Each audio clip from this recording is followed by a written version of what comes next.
Assalamualaikum warahmatullahi wabarakatuh. Salam sejahtera buat Sobat Lin Whitening dimanapun berada. Oke, Bim akan lanjutkan cerita Yechen-nya. Tapi seperti biasa, bantu tekan tombol like dan berkomentar juga. Terima kasih sesudah dan sebelumnya. Bab 941 sampai 945. Selamatkan muka. Mendengar ini, Su Chengfeng berkata dengan nada sedikit emosi, di dunia ini, sebenarnya, semuanya dapat dengan jelas ditandai dengan harga. Kebencian adalah lebih besar dari langit.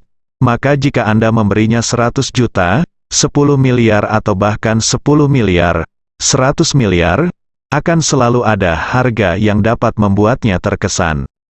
Wajah ini harganya berapa? Kalau memang harganya 10 miliar, atau bahkan 100 miliar, kamu mau beli juga? Semua tiba-tiba terdiam. Dia sangat ingin menyelamatkan Ruoli. Yu King, dia adalah darah dagingnya sendiri, dan racun harimau tidak memakan keturunannya. Jadi bagaimana dia bisa melihatnya mati? Yuli, dia adalah pakar top keluarga Su, dan dia masih muda. Jika dia bisa diselamatkan, dia bisa memberikan kontribusi besar untuk keluarga Su di masa depan. Namun, apakah itu emosional atau rasional? Seseorang harus selalu menimbang harga sebelum menghitung rencana implementasinya. Jika benar-benar perlu membayar harga puluhan miliar atau ratusan miliar, seluruh keluarga Su mungkin tidak setuju. Lagi pula, kecuali dia dan lelaki tua itu, tidak ada seorang pun di keluarga Su yang tahu bahwa Su Ruoli adalah putrinya, dan mereka semua mengira dia adalah anggota keluarga Su. Untuk seorang bawahan, masuk akal untuk menghabiskan puluhan juta untuk seorang ahli top seperti Su Ruoli, yang menghabiskan ratusan juta, dia mengertakkan gigi dan menerimanya. Tetapi jika Anda benar-benar perlu mengeluarkan lebih banyak uang, masalah ini jelas tidak seimbang di mata orang luar. Pada saat itu, meskipun semua orang dengan enggan menerimanya, mereka pasti akan berspekulasi apakah ada rahasia yang tersembunyi di dalamnya.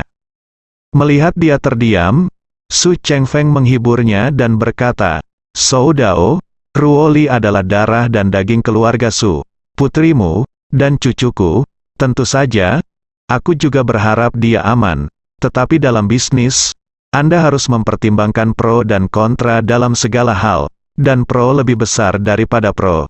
Jika ada kerugian, atau keuntungannya sama dengan kerugiannya, Anda bisa melakukannya. Tetapi jika kerugiannya lebih besar daripada keuntungannya, maka jangan paksa itu." Su Soudao bertanya dengan kesakitan, "Ayah, beritahu saya, berapa banyak yang bersedia ditanggung keluarga Su untuk Ruoli? Kami juga membayar harga yang sangat tinggi untuk menyelamatkan Zifei dan Ziyu kali ini." Su Chengfeng berpikir sejenak. Dan berkata, "Ruoli adalah selir, dan statusnya tidak terhormat. Jadi saya tidak bisa menyamakannya dengan Ziyu. Ayo lakukan, dalam 1 miliar, jadi mudah untuk menutupi akun. Jika biayanya terlalu tinggi, dan itu akan menyusahkan orang lain atau istrimu untuk bertanya." Su Soudao ragu sejenak, dan berkata, "Oke, kalau begitu aku akan mencobanya dulu, dan aku akan terbang ke Osaka sebentar lagi untuk melihat apakah aku bisa menemukan orang kunci untuk menengahi lakukan sesuatu." Su Chengfeng berkata, "Anda tidak ingin pergi. Pemerintah Jepang telah lama mengetahui bahwa Anda berada di belakang layar, tetapi mereka tidak ingin bertengkar dengan keluarga Su untuk sementara waktu. Jadi mereka tidak akan melangkah lebih jauh setelah menangkap mereka yang melakukannya. Saya akan mengejarnya. Tetapi jika Anda masih tidak masuk akal, tinggalkan Jepang secepat mungkin. Jika ada perubahan dalam masalah ini, jika seseorang dari orang-orang kami mengakui Anda, saya khawatir pemerintah Jepang akan berubah pikiran dan membunuh Anda." Su Soudao memikirkannya, dan merasa bahwa apa yang dikatakan ayahnya masuk akal. Dalam situasi saat ini, pemerintah Jepang sedikit banyak telah menjual wajah keluarga Su. Selama pembunuhnya diadili, mereka tidak dapat meminta pertanggungjawaban kepada keluarga Su. Tetapi jika saya tidak bersikap rendah hati saat ini, tetapi lari ke Osaka dan mencoba yang terbaik untuk menengahi dan menyelamatkan orang, maka di mata pemerintah Jepang, itu mungkin agak tidak tahu malu. Saat itu, pemerintah Jepang akan memalingkan wajahnya jika gagal mempertahankannya. Memikirkan hal ini, dia menghela nafas, dan berkata, "Aku tahu ayah, aku akan terbang kembali dari Aomori besok pagi." Sekarang, keluarga Su berada dalam masalah yang lebih besar. Setelah kami kembali, kami akan mengadakan pertemuan untuk membahas solusi yang layak pada tahap ini. Jika kita tidak mengganti kekuatan yang hilang dengan cepat, beberapa keluarga akan siap untuk pindah. Yanjing, keluarga Ye, berita utama tentang keluarga Su di Jepang langsung meledakkan opini publik di Yanjing. Semua keluarga terkejut dengan berita ini, karena tidak ada yang menyangka bahwa keluarga Su, sebagai keluarga teratas di negara itu, akan menderita kerugian yang begitu besar di Jepang dan mengalami kegagalan yang begitu besar. Namun, berita ini adalah kabar buruk yang sangat besar bagi keluarga Su, tetapi ini adalah kabar baik bagi keluarga lain. Kekuatan keluarga Su di Yanjing memang terlalu kuat, kecuali keluarga Ye yang nyaris tidak bisa bersaing dengannya.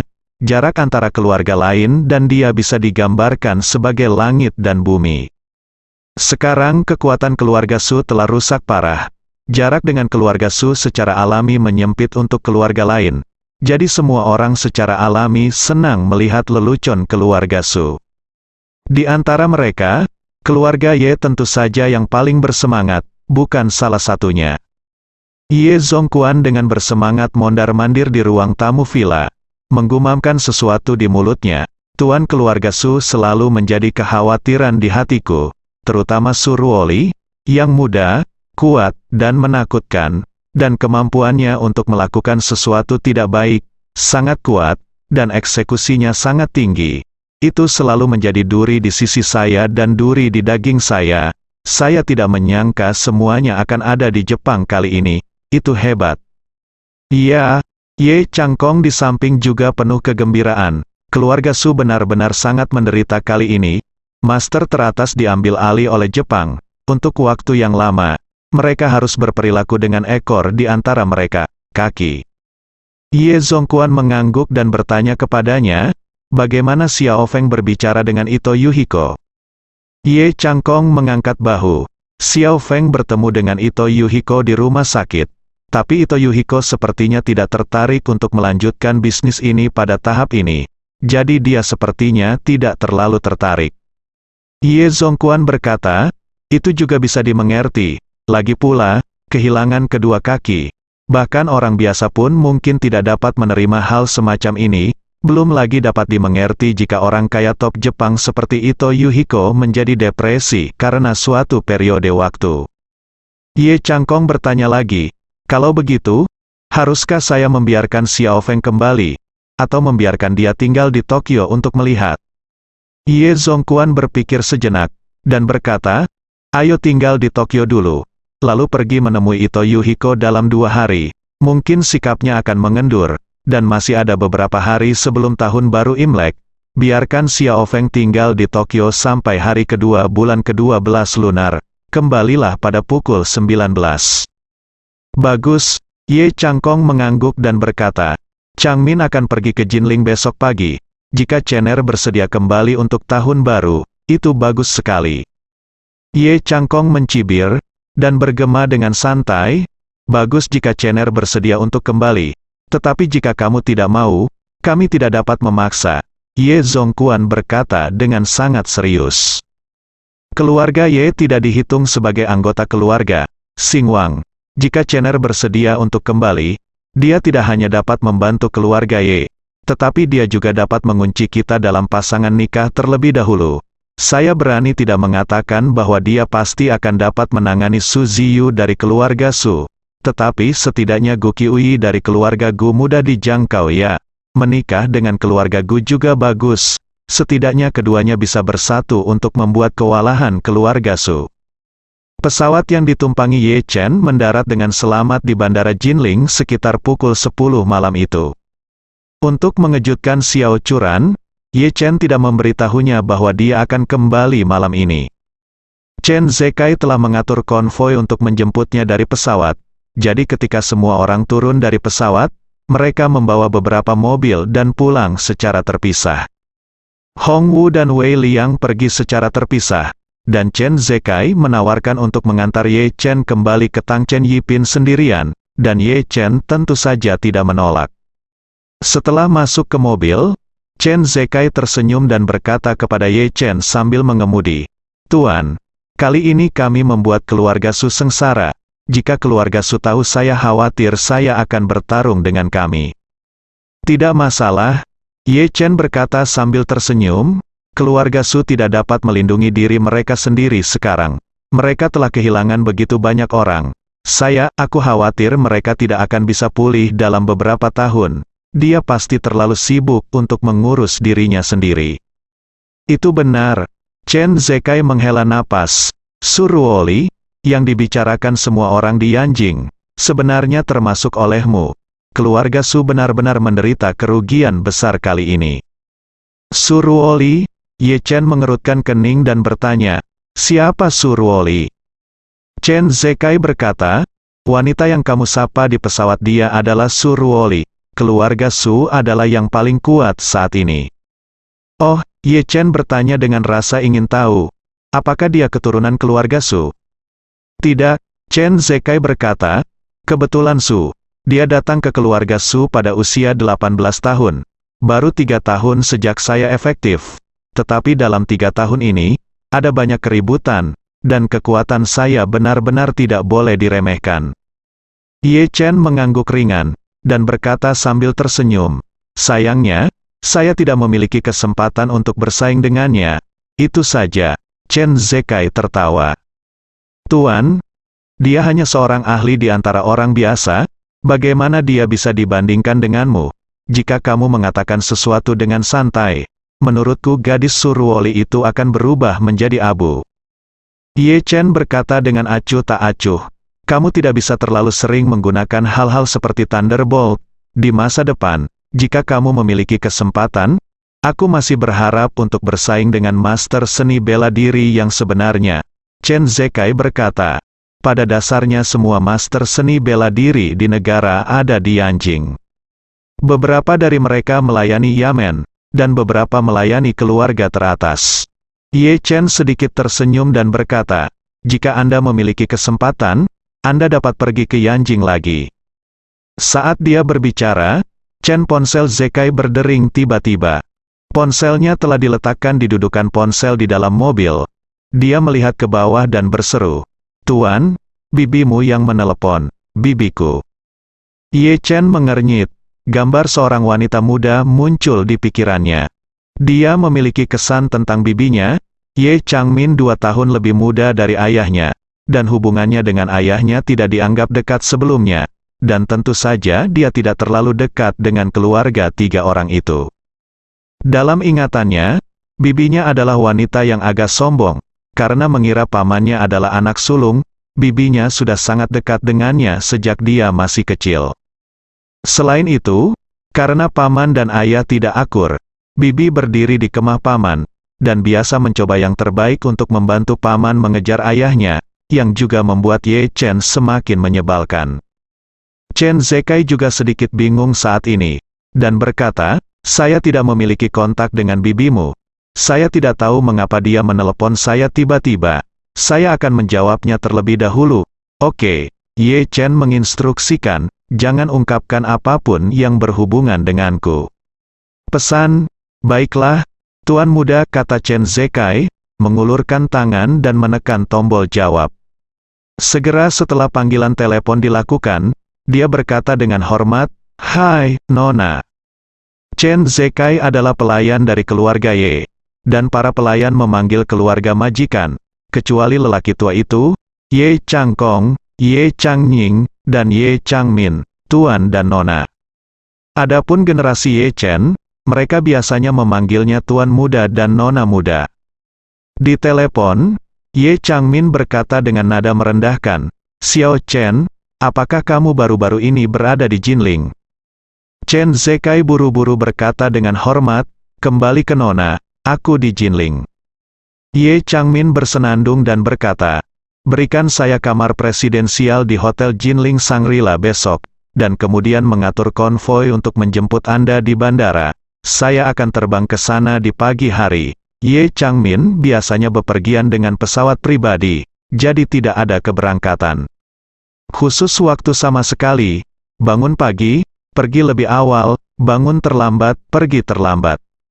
Setelah mendengar ini, Chen Zekai bertanya dengan heran, "Nona, apakah Anda datang ke Jinling? Saya ingin tahu apakah ada hal lain yang perlu saya persiapkan." Ye Changmin bertanya, "Apa yang Ye Chen lakukan akhir-akhir ini?" "Tuan Chen." Chen Zekai melirik Ye Chen tanpa ekspresi di kursi belakang melalui kaca spion, dan berkata, "Tuan Chen tidak sibuk. Dia seharusnya ada di rumah bersama istrinya." Nada suara Ye Changmin adalah sedikit menghina berkata, "Tuan muda dari keluarga Ye, tidak masalah jika Anda menikah dengan keluarga tingkat rendah di kota kelas 3. Beri dia grup emigran. Jika dia tidak mengelolanya dengan benar, dia hanya tahu untuk tinggal di rumah bersama istrinya dan melakukan pekerjaan rumah setiap hari." Sungguh sopan.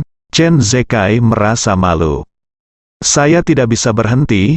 Saya tidak tahu bagaimana menjawab pertanyaan itu untuk sementara waktu." Berpikir sejenak, dan kemudian bertanya, "Nona, apakah Anda di sini untuk melihat Tuan Chen?" "Ya." Ye Changmin berkata, "Besok malam, biarkan Ye Chen datang ke Shangri-La untuk menemui saya." Jadi dia berkata bahwa saya akan mentraktirnya makan malam. Chen Zekai buru-buru berkata, "Oh ya, saya akan berbicara dengan Tuan Chen nanti." "Ya." Ye Changmin berkata, "Ngomong-ngomong, aku adalah orang yang lebih banyak tidur di tempat tidur. Merek tempat tidur apa yang kamu gunakan di kamar tidur utama kamar presidensialmu?" Chen Zekai berpikir sejenak dan berkata, "Tampaknya dari American Simmons. Seri label hitam, semuanya diimpor dengan kemasan asli." Ye Changmin berseru, "Ubah, gantilah dengan tempat tidur di Huston, Swedia, dan minta tempat tidur kelas atas mereka seri." Tempat tidur Huston dapat dikatakan sebagai tempat tidur terbaik di dunia. Tempat tidur termahal. Kasur tingkat pemula manapun berharga ratusan ribu, dan kasur seri kelas atas berharga jutaan. Jika Anda menghitung bingkai tempat tidur, setidaknya 2 juta atau lebih. Bahkan hotel bintang 5 tidak akan menggunakan tempat tidur yang mahal. Tetapi karena Ye Changmin telah berbicara, Chen Zekai tidak punya pilihan selain setuju, mengatakan, "Nona, Jinling mungkin tidak memiliki toko Huston, jadi saya akan mengatur seseorang untuk pergi ke Zonghai untuk membelinya besok pagi, dan kemudian mengemudi itu kembali untuk memberimu pengganti. Itu untukku, jenis top-down yang paling berharga, paling langka, dan paling langka terbuat dari bulu lembut di dada dan ketiak angsa dan bebek Islandia. Ini sangat berharga, dan biayanya setidaknya 1 juta untuk membuat selimut." Dengan kata lain, jika Ye Changmin datang untuk menginap 1 malam, biayanya setidaknya 3 juta hanya untuk menyiapkan tempat tidur dan selimut. Chen Zekai tidak berani ragu, dan segera berkata, "Oke Nona, saya pasti akan menyelesaikan semuanya besok." Ye Changmin bersenandung, "Oke, selesai, tutup telepon." Setelah selesai berbicara, dia langsung menutup telepon. Ye Chen mengerutkan kening saat ini dan bertanya, "Bibiku, dia datang menemuiku tiba-tiba, obat apa yang dijual di labu?" Mendengar pertanyaan Ye Chen, Chen Zekai juga tampak bingung. "Tuan, sejujurnya, saya tidak terlalu mengenal bibi Anda. Kontak seperti apa yang dimiliki anggota langsung Stuart Tang memiliki lebih banyak setiap hari kontak dengan mereka. Mengapa kamu tidak meneleponnya dan bertanya padanya?" Ye Chen melambaikan tangannya dan berkata dengan tenang, "Lupakan saja. Tidak ada gunanya menelepon untuk bertanya. Tentara datang untuk memblokir, mari kita lihat apa yang ingin dia lakukan pertama." Chen Zekai bertanya lagi, "Lalu apakah kamu akan makan malam dengan bibimu besok?" Ye Chen mengangguk, "Pergilah. Jika kamu mengatur waktu, maka langsung katakan padaku, kamu tidak perlu menjemputku lagi, aku akan pergi ke sana sendiri." "Oke." Ye Chen memikirkan penampilan bibinya sebelumnya di benaknya. Dia relatif sulit diatur dan wanita yang kejam. Ketika dia berumur 5 tahun, dia menikah dengan tuan muda dari keluarga semi garis pertama di Yanjing, dan kemudian melahirkan seorang putra. Saya tidak tahu apa yang terjadi setelah itu. Jadi, Ye Chen bertanya kepada Chen Zekai, "Chen tua, apa status bibiku di rumah Ye sekarang? Masuk akal kalau dia sudah menikah. Jadi dia seharusnya tidak bisa ikut campur dalam urusan keluarganya lagi." Jawab Chen Zekai jujur, "Tuan muda. Kamu bibiku telah berpisah dari kekasihnya sejak lama, dan dia telah pindah kembali ke rumah Ye sejak perpisahan." Ye Chen sedikit mengernyit, dan bertanya, "Berpisah, ada apa?" Chen Zekai mencibir, dan berkata, "Sebenarnya kita tidak boleh mengatakan hal-hal seperti itu sebagai pelayan, tetapi karena Anda bertanya, Tuan muda, saya akan memberitahu Anda." Segera, Chen Zekai berhenti sebentar dan menjelaskan, "Bibi Anda menikah dengan cucu rumah. Meskipun keluarga Sun tidak sebaik keluarga Ye, itu masih merupakan keluarga kuasi tingkat pertama di Yanjing, dan kekuatan keseluruhannya sangat bagus. Namun, keluarga Sun bertaruh pada industri baja 6 atau 7 tahun lalu dan banyak berinvestasi dengan sejumlah uang. Sebuah grup baja didirikan, dan itu bertepatan dengan keruntuhan industri baja yang terus-menerus, sehingga keluarga Sun juga kehilangan banyak uang, setidaknya setengah dari bisnis keluarga." Berbicara tentang ini, Chen Zekai tersenyum tak berdaya. "Sejak kematian keluarga Sun, bibimu selalu ingin bercerai, tetapi tuannya merasa bahwa perceraian akan melukai wajahnya, jadi dia tidak membiarkannya pergi. Untungnya, bibimu pindah dari keluarga Sun, keluar, kembali ke rumah Ye, dan kemudian mulai bekerja di rumah Ye lagi." Ye Chen mengangguk ringan, dan berkata sambil tersenyum, "Sepertinya bibiku bukan lampu hemat bahan bakar." Chen Zekai berkata sambil mencibir, "Suasana hati bibimu sangat buruk, dan dia terkenal di Yanjing, jadi ketika kamu bertemu dengannya besok, jika kamu memiliki sesuatu untuk dikatakan, jangan terlalu impulsif." "Oke, aku mengerti." Ye Chen tersenyum ringan dan berkata, "Sebenarnya, kamu bisa menebak tanpa memikirkannya, dia kemungkinan besar ingin aku kembali ke rumah Ye." Berkata, "Tuan, saya benar-benar ingin Anda kembali, mengingat Anda mungkin menolak pada awalnya, jadi saya tidak secara eksplisit mengangkat masalah ini." Ye Chen berkata sambil tersenyum, "Kali ini keluarga Su mengalami kecelakaan, Ye Chen keluarga seharusnya sangat bahagia, bukan?" Chen Zekai juga tersenyum dan berkata, "Kamu memang sangat membantu keluarga Ye. Keluarga Su tidak menderita kerugian sebesar ini selama bertahun-tahun, Tuan seharusnya sangat bahagia." Ye Chen menyingkirkan senyumnya, menghela nafas, dan matanya membelalak. Fa dengan tegas berkata, "Keduanya, yang mana yang harus dilawan? Akan lebih murah daripada yang lain. Suatu hari, Anda dapat menginjak mereka bersama, dan Anda akan dipertimbangkan sukses besar." Chen Zekai pergi ke Tang sudah jam 11 malam ketika Chen Yipin mencapai gerbang. Ye Chen membawa kopernya, berjalan ke Tang Chen Yipin sendirian, sampai di pintu vilanya, dan langsung menggesekkan kartunya untuk memasuki halaman. Ruangan itu terang benderang, dan mengira istri dan ayah mertuanya masih terjaga. Ye Chen langsung membuka pintu dengan sidik jarinya. Saat ini, Xiao Churan, Xiao Changkun, dan keluarga Malan yang terdiri dari 3 orang sedang duduk di depan ruang tamu, menonton TV dengan saksama. Ketika Xiao Churan mendengar ketukan pintu, dia menoleh dan menemukan bahwa Ye Chen yang telah kembali. Dia berlari ke arahnya dengan terkejut dan berteriak dengan gembira, "Suamiku, mengapa kamu kembali hari ini? Bukankah kamu kembali videonya kemarin? Apakah kamu mengatakan itu mungkin memakan waktu 2 hari lagi?" Ye Chen berkata sambil tersenyum, "Aku ingin mengejutkanmu." Setelah selesai berbicara, Xiao Churan berlari ke arahnya dan memeluknya. Selama beberapa hari ketika Ye Chen pergi ke Jepang, Xiao Churan merindukannya setiap siang dan malam. Sebelum ini, dia jarang merasa seperti ini. Bahkan Ye Chen merindukannya ketika dia pergi ke Yanjing, tapi dia tidak terlalu memikirkannya. Jadi, ketika dia melihat Ye Chen tiba-tiba kembali, dia langsung memeluknya terlepas dari cadangannya selama ini. Ye Chen tidak menyangka istrinya akan memeluknya langsung di depan ayah mertua dan ibu mertuanya, dia sedikit senang dan malu untuk sementara waktu. Jadi, dia berkata kepada Xiao Churan, "Istriku, jika kamu ingin memeluknya, kamu harus menunggu sampai kamu kembali ke rumah. Lagi pula, orang tuamu masih menonton." Xiao Churan juga kembali sadar. Dan tiba-tiba memerah. Dia berkata dengan rasa malu dan takut, "Kami baru saja menonton TV, ternyata pembantaian terjadi di Jepang beberapa hari yang lalu, dan lebih dari 30 orang meninggal. Ini sangat menakutkan." Ye Chen bertanya dengan heran, "Apakah sudah dilaporkan di negara ini?" "Iya." Xiao Churan mengangguk lagi, dan berkata dengan serius, "Beberapa stasiun TV sedang mengudara, dan tampaknya tentara telah dikirim untuk menangkap tersangka di bandara. Tersangka sendiri telah menangkap 3 bas. Hukum dan ketertiban di Jepang adalah mengerikan. Aku tahu itu sebelumnya. Di sana sangat berantakan.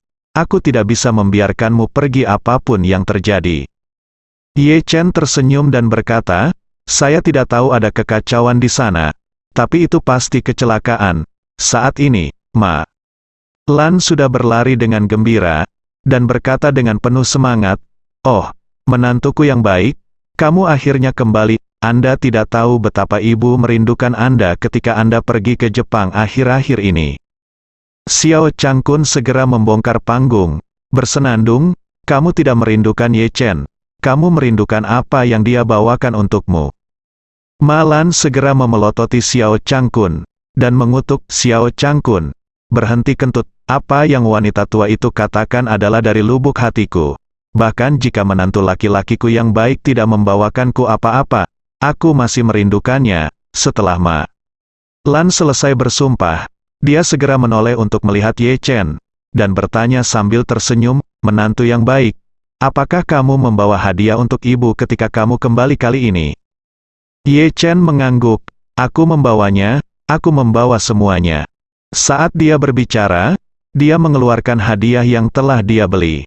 Dia pertama-tama mengeluarkan cincin yang dia berikan kepada Xiao Churan, menyerahkannya kepada istrinya, dan berkata, "Istri, ini untukmu, buka dan lihatlah."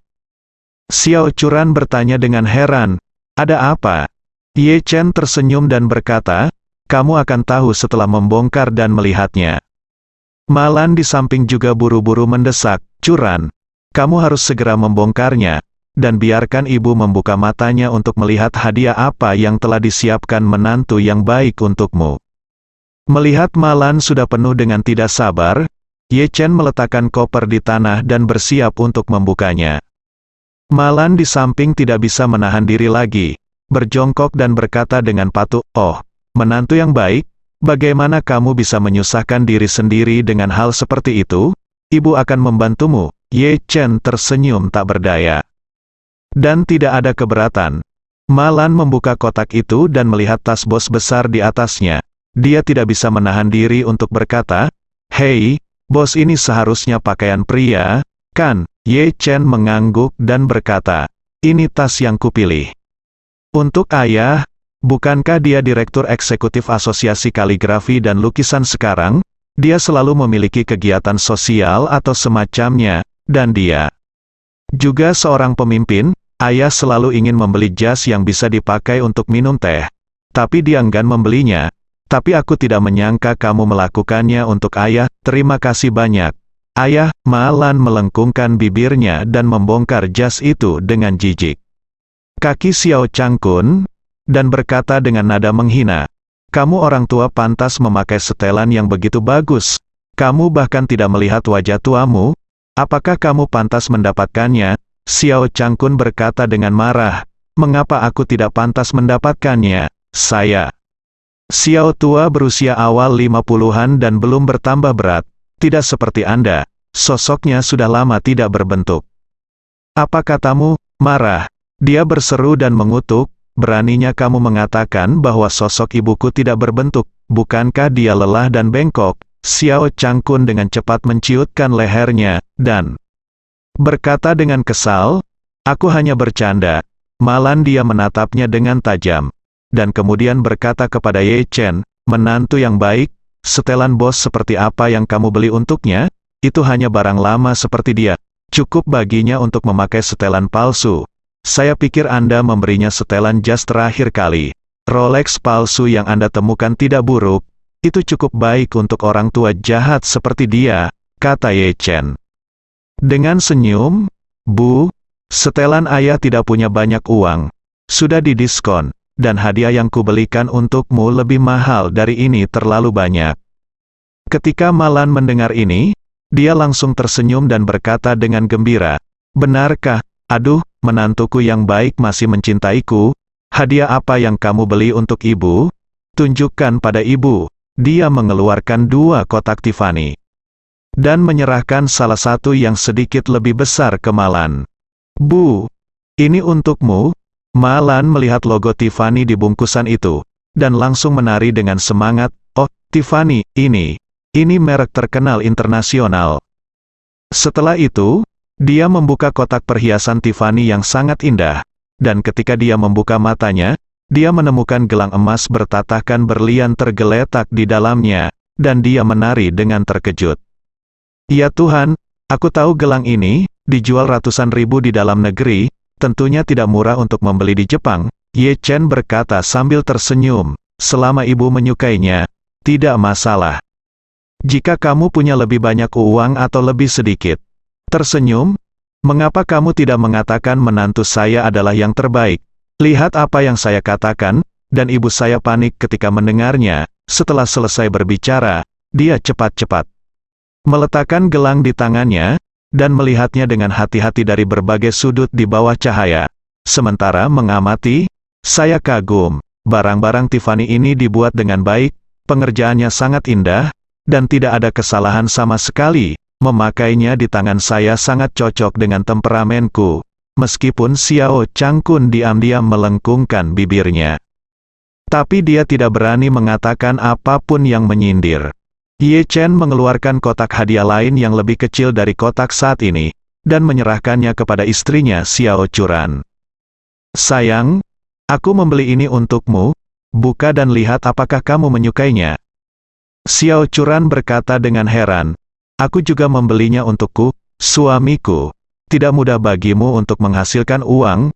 Aku biasanya tidak melihat kamu menghabiskan uang untuk dirimu sendiri. Dia selalu membelikanku barang ketika aku pergi. Malan di sebelahku buru-buru berkata, gadis bodoh, Ye Chen mencintaimu, dan memanjakanmu. Dia adalah contoh mutlak dari seorang orang baik. Lihat ayahmu bocah pelit tua ini. Kapan kamu memberiku sesuatu yang berharga? Xiao Changkun dengan kesal berkata, kamu selalu mengendalikan kekuatan keuangan keluarga sebelumnya. Aku bahkan tidak punya uang saku. Apa yang bisa kuberikan padamu? Malan meludah, sial. Bahkan jika suamiku tidak punya uang, dia akan melakukannya. Semua yang Anda bisa untuk memberi istri Anda sesuatu? Bagaimana dengan Anda? Anda akan membuat alasan karena Anda tidak punya uang, dan Anda tidak menyembunyikan uang Anda sendiri selama bertahun-tahun. Xiao Changkun mengambil jas yang diberikan Ye Chen dia, dan berkata dengan mendengus, aku tidak tahu, tidak ada gunanya berbicara denganmu di sini, aku akan kembali ke kamarku dan mencoba setelan yang dibeli menantu baikku untukku. Itu terjadi bahwa akan ada kegiatan di Asosiasi Seni Lukis dan Kaligrafi besok. Jadi aku akan mengenakan setelan baru ini saat waktunya tiba. Xiao Churan sudah dengan hati-hati membongkar kotak kado itu. Ketika dia melihat cincin berlian kristal cerah tergeletak di kotak perhiasan, dia langsung menutup mulutnya karena terkejut. Bola mata Malan di samping langsung melebar beberapa kali, dan berseru, ibuku sayang, berlian sebesar itu, kenapa harus 3 karat? Kamu benar-benar tahu apa yang kamu cari. Berlian utama di cincin ini adalah 3,2 karat. Hoa, Malan tiba-tiba merasa kulit kepalanya mati rasa, dan berseru, begitu besar, ini tidak bernilai $1 juta. Ye Chen tersenyum dan berkata, RMB adalah hanya sekitar 800.000 yuan, kamu sangat sibuk setiap hari, tidak mudah menghasilkan uang ketika kamu sibuk berlarian. Mengapa membelikanku barang yang begitu mahal? Cincin ini sangat mahal, aku tidak bisa memakainya, bukan, buang-buang uang. Ye Chen berkata dengan serius, sayang, kita sudah lama menikah, dan kita belum membelikanmu cincin. Jadi perlakukan saja cincin ini sebagai cincin pernikahanku yang terlambat untuk Anda." Mata tergerak Xiao Churan dipenuhi dengan air mata. Dia memandang Ye Chen, tersedak dan berkata, "Jika kamu benar-benar ingin membeli cincin kawin, maka kamu bisa membeli yang harganya 20.000 hingga 30.000 yuan. Jangan beli yang semahal itu." Dia menyekanya. Off dengan air mata berlinang, dia melanjutkan, "Dan lihat dirimu. Setiap kali kamu hanya membeli barang untukku dan orang tuamu, tapi kamu tidak pernah membeli barang untuk dirimu sendiri, bagaimana aku bisa merasa kasihan?" Ye Chen tersenyum sedikit, mengeluarkan cincin itu, mengambil tangan kanan istrinya, dan berkata dengan serius, "Churan, ini adalah restuku untuk menikah denganmu. Terima kasih atas kegigihanmu selama bertahun-tahun. Cincin ini berutang padamu sebagai seorang suami, dan aku akan menebusnya untukmu sekarang, dan kamu harus menerimanya." Iya, Malan juga membantu dan menggema. "Putri, lihat betapa baiknya Ye Chen. Aku sangat peduli kamu. Kamu harus menjalani kehidupan yang baik dengan Ye Chen, dan memiliki bayi adalah hal yang paling penting." Xiao Churan masih tersentuh oleh pengakuan kasih sayang Ye Chen, tetapi ketika dia mendengar ini, dia langsung tersipu. Pada saat ini, Ye Chen dengan hati-hati memasang cincin di jari manis kanannya, dan berkata sambil tersenyum, "Istriku, perusahaan adalah pengakuan cinta terpanjang. Terima kasih telah bersamaku selama ini." Pada saat ini, Xiao Churan sangat tersentuh hingga air mata mengalir di wajahnya. Melihat kembali tahun-tahun menikahi Ye Chen, jauh di lubuk hatinya, dia juga penuh emosi.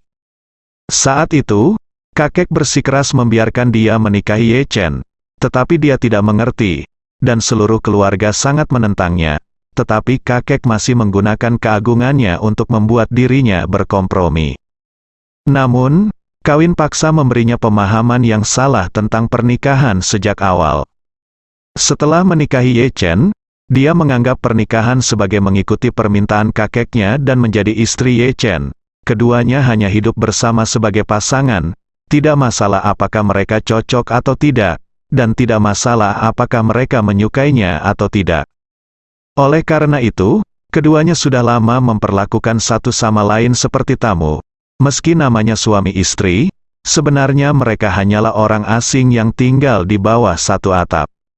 Apalagi saat pertama kali menikah, Xiao Churan mengalami tekanan kuat dari segala arah karena identitas Ye Chen.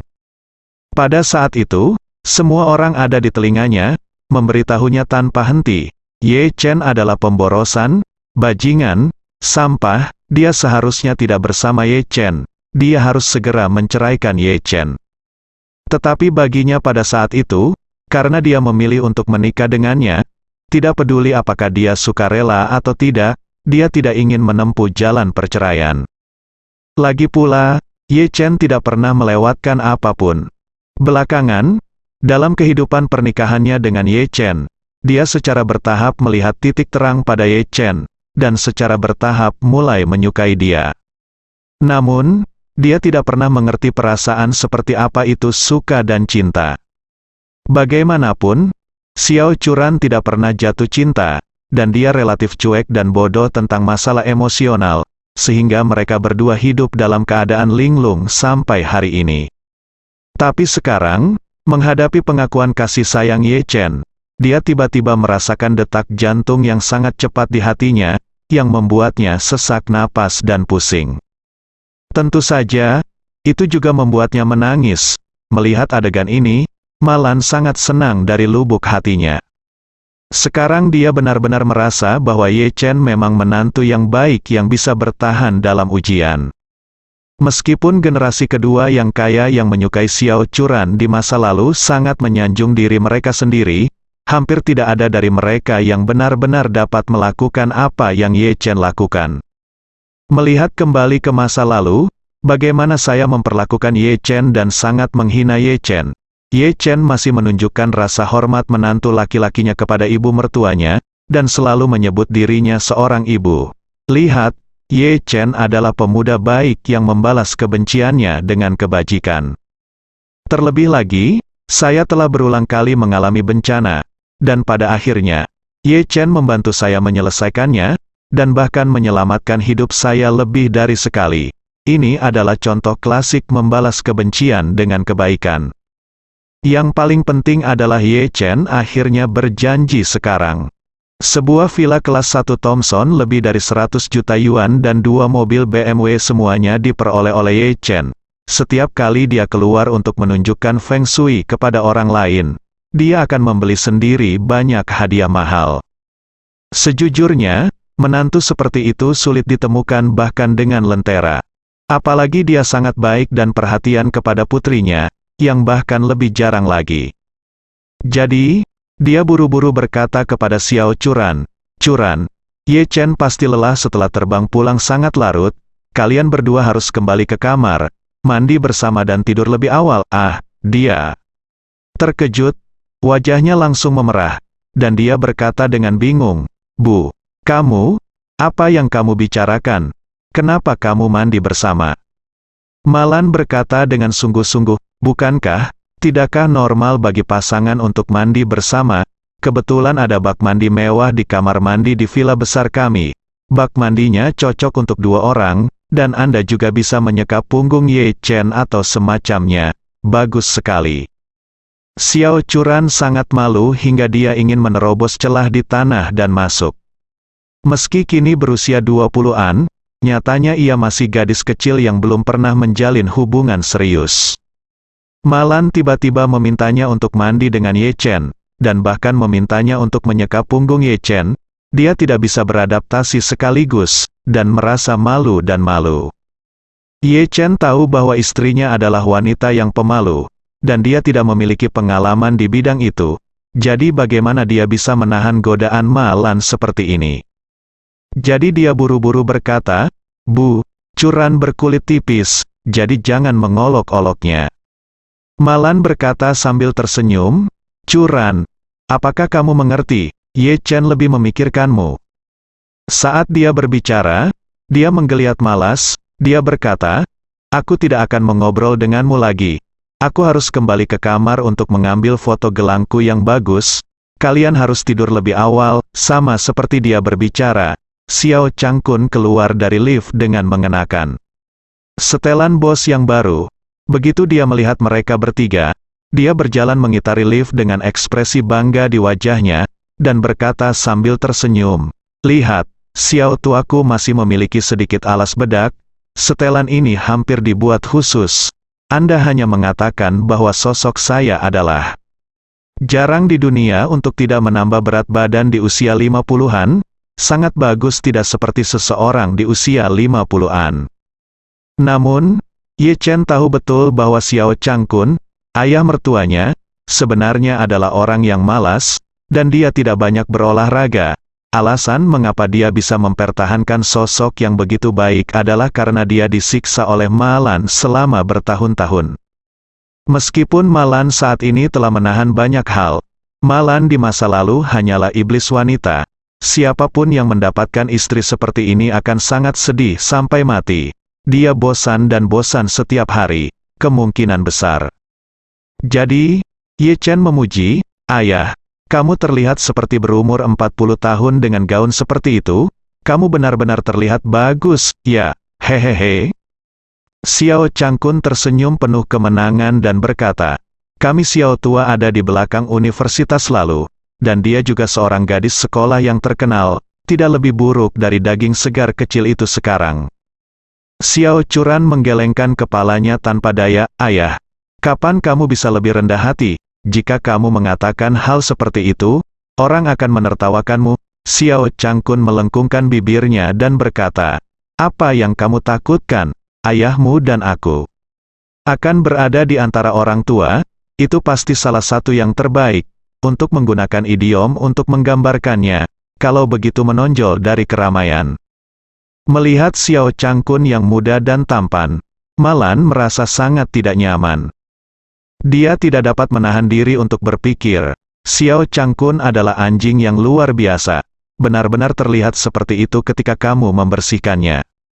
Sebaliknya, dengan sosok saya, Berat badan saya bertambah selama ini, dan saya semakin tidak terkendali, selama periode waktu ini, cedera kaki di rumah, dan kurangnya olahraga yang serius, menyebabkan kenaikan berat badan terus-menerus. Tidak, saya harus menurunkan berat badan dan kembali bugar, tidak peduli apa yang kamu katakan. Kamu tidak bisa membiarkan dia dibandingkan dengan Xiao Changkun. Jadi, Malan menatap Xiao Changkun dengan tidak yakin, tidak berbicara dengannya, tetapi berkata kepada Ye Chen dan Xiao Churan, aku akan kembali ke kamar, dan kalian berdua harus kembali untuk beristirahat lebih awal. Xiao Churan tersipu dan menjawab, oke Bu, kamu bisa kembali ke kamarmu untuk istirahat dulu, Xiao. Changkun juga berkata, Ye Chen, kamu harus kembali ke kamarmu untuk beristirahat lebih awal. Kamu pasti lelah berlarian selama berhari-hari, biarkan Churan menaruhkan air panas untukmu, dan mandilah dengan baik. Xiao Churan tidak bisa menahan rasa malu ketika dia memikirkan apa yang dikatakan ibunya barusan. Tetapi ketika dia memikirkannya, suaminya benar-benar bekerja keras. Mandi bisa membuat banyak rileks, dan kelelahannya pasti akan meningkat pesat. Jadi dia berkata kepada Marvin Ye Chen, kamu bisa mengobrol dengan ayah sebentar, aku akan naik dan mengisimu dengan air, dan kamu bisa mandi dalam 10 menit. Ye Chen mengangguk. Setelah Xiao Churan dan Malan naik lift bersama, Xiao Changkun menarik Ye Chen dan ingin membuatkannya secangkir teh untuk menghilangkan kepenatannya. Begitu Ye Chen duduk, telepon berdengung. Dia melihat ke bawah dan melihat bahwa itu adalah nomor yang tidak dikenal dari Yanjing. Jadi dia berdiri dan berkata kepada Xiao Changkun, ayah, aku akan menjawab telepon. Xiao Changkun berkata, jika kamu menjawab telepon, jawab saja di sini, dan keluar. Ye Chen mengangguk, seorang klien menelepon. Berbicara, dia melangkah keluar dari gerbang. Ketika dia sampai di halaman, Ye Chen menekan tombol jawab dan berkata, halo, siapa itu? Di telepon, suara antusias seorang wanita terdengar, oh, Chener, aku bibimu. Setelah bertahun-tahun, bibiku sangat merindukanmu. Bersambung.